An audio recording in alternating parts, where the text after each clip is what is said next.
Hey, what's up, everybody?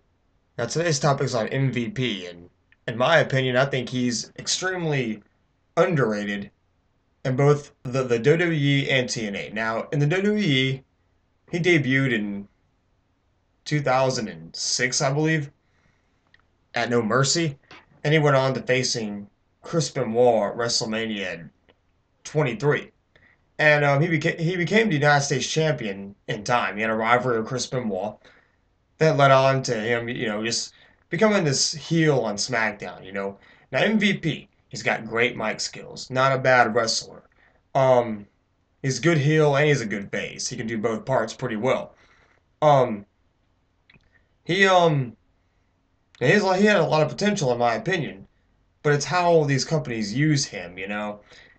Why? What doesn't make MVP a believable champion? Do they not think he's believable? Do they feel like he couldn't beat up people because of the way he is? He's got that cocky ego attitude. He's MVP.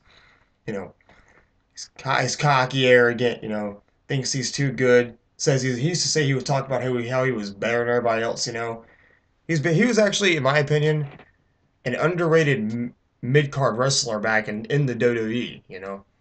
I don't remember too many matches he had though. I remember he had rivalries with Kane, and he might have had a match with the Undertaker here and there. He has his face turned was when he faced the Big Show, because Vicky Guerrero told MVP if you don't beat the Big Show in a last man standing match, Triple H won't be in the Royal Rumble. You know, and from there they kind of dropped the ball on him. He started losing to the Miz, and then he went on to TNA later on. I don't know exactly when he got released from the WWE, but then like he went to TNA and became a phase. He was a new he was the he was in operations basically.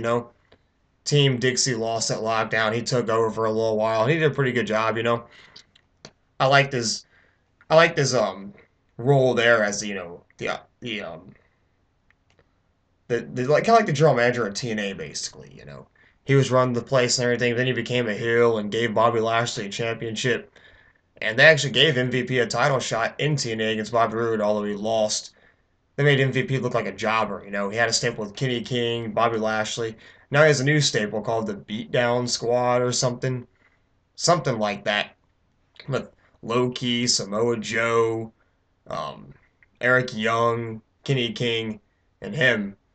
And they basically attacked Bobby Lashley. So I don't know what's gonna go on from there. They had a big street fight, but MVP is looking pretty good, impressive in TNA. I think he could be a TNA World Champion soon. But this is just my personal opinion. I think they're misusing him. I think he's so much better than this. But that's how wrestling is. Sometimes you'll see a guy with great talent, then they kind of just ruin him. But that's just my personal opinion. But give me your thoughts. Has MVP been misused his whole career? Could they use him better? You know. But give me your personal opinion. Thank you for watching. Have a nice day. Subscribe if you want to. Please tell me what you think. And bye.